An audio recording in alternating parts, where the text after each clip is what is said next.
এখন ভাববেন কিছুদিন আগে অবধি এই পিসি ভাইপোর যে প্রাইভেট লিমিটেড কোম্পানি একদম এক্সট্রিম লেভেলে চলছিল, এখন কিন্তু ধীরে ধীরে ধীরে ধীরে দেখবেন তলানিতে এসে ঠেকছে। কুচবিহার জেলাতে তৃণমূল কংগ্রেস 2 লক্ষের বেশি ভোট পাবে না, এই ব্যাপারে আমরা নিশ্চিত। দেখুন, একটা কথা বলি, কে কোথায় চলে যাচ্ছে এটা বড় কথা নয়।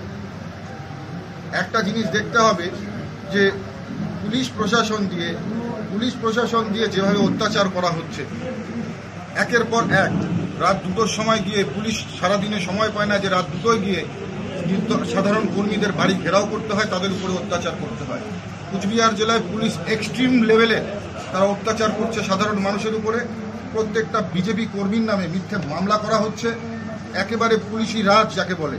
এবং পুলিশদের উপরে আমরা বুঝতে পারছি যে পুলিশের পরিবার রয়েছে, তাদেরকে তাদের রোজগারের কারণে, জীবন জীবিকার কারণে, তাদের পেশাগত কারণে তাদের এসব করতে হয়, এটা আমরা মনে করি।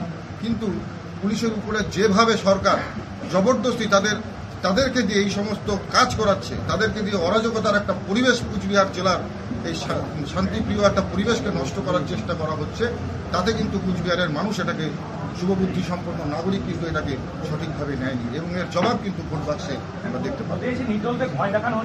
যথেষ্ট নির্দলদের ভয় দেখানো হচ্ছে, এমনকি যে সমস্ত তৃণমূল কর্মী এবং নেতৃত্বরা আমাদের সঙ্গে যোগাযোগ করছে, তাদেরকে রীতিমতন থানার আইসি ওসিরা ফোন করে ডেকে নিয়ে গিয়ে বলছে, তুমি কিন্তু যদি তৃণমূল ছেড়ে যাও, তোমার নামে কিন্তু আমরা আর্মস কেস দিয়ে দিব, অ্যাটেম্প টু মার্ডার কেস দিয়ে দিব, বা যে সমস্ত ক্রিমিনাল কেসগুলো রয়েছে ফরওয়ার্ডিং করে তোমাদের নামগুলো, সেই কেসে কিন্তু আমরা দিয়ে দেবো।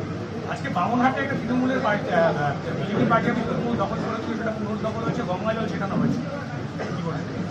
দেখুন, একটা কথা আমি নিজেই বলি, দিলীপবাবু অনেক সময় বলে, অনেকেই হয়তো আপনারা মিডিয়া অন্যভাবে প্রচার করেন, কিন্তু এটা বাস্তব সত্য যে যারা তৃণমূলে কাজ করে